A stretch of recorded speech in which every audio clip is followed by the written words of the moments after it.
Hello guys! Welcome to my vlog! For today's video, magluluto naman tayo ng dinindeng.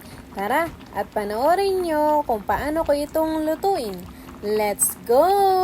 Sa mga mahilig sa gulay dyan, tara at samahan nyo ako. So una, prituhin muna natin itong isda, ang kanyang panahog. So gumamit pala tayo ng flour para hindi masyadong tumilansik ang ating isda. Hintayin lang natin ito maging golden brown. So ito na, pwede na nating hanguin. Pwede na sigurong ulamin ito ngayon. Ay, hindi pala pwede, panahog pala to. So ngayon, maglalagay tayo ng tubig. So gagamit tayo ng bagoong, ang kanyang pampalasa. So, haluin lang natin ito. Ang bango. Talagang the best talaga ang bagoong ng Pangasinan. So, ngayon, mag-add na tayo ng mga ingredients. Maglagay tayo ng bawang, sibuyas, at kamatis. Then, ilalagyan na natin itong ating piniritong isda. Ay nako, sa wakas, nakapagluto rin ng ganito. Ngayon lang ulit ako kasi nakabili ng kulitis.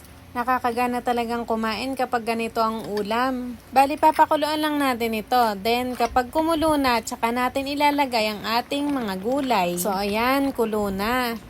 Then, ilalagay na natin itong ating ampalaya, kalabasa, at talong. Mas maganda sana kung kumpleto to. May sigarilyas, may bataw, tapos may okra. Kaso yung okra, wala akong mabili.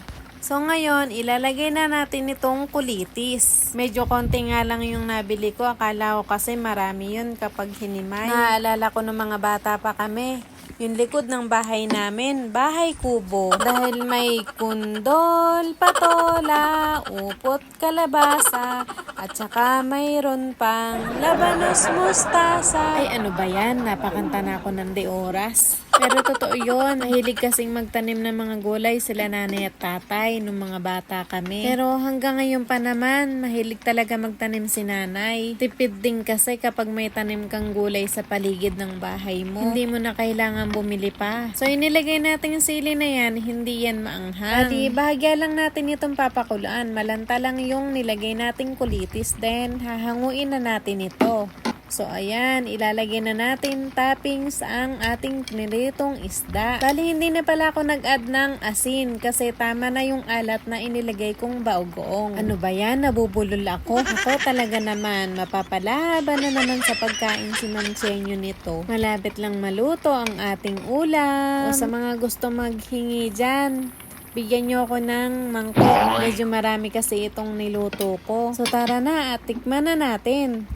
Oops, teka lang, paalala, huwag niyong kalimutan, please like, follow, and share.